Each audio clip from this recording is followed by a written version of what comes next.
Right, for this example, we're going to go through the threads file right here.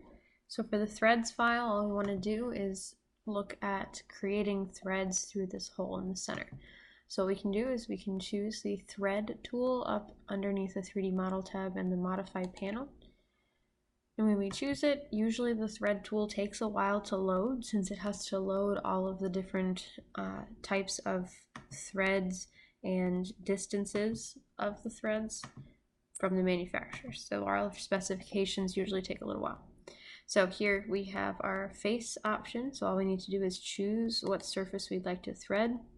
If we need a full length, you can leave this checked, but most of the questions will usually ask you to change the length of the threads and then the offset. So let's say we wanted this to be a 0.75 length set of threads. It'll only thread it for 3/4 of this inch extrusion, but then we want to offset it to about 0.1 to try and move it back in the hole here.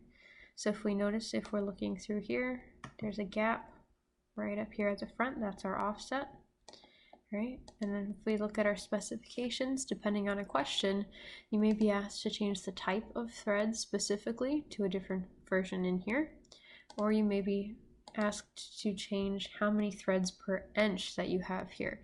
So here right now we are at 20. If we change to 40, we'll have twice as many little threads right through here, which will absolutely change the mass and all of our different eye properties for our object. Once you have it set up the way you need to, we can choose apply or OK. It'll close out and we are left with these nice threads, grooves in our object.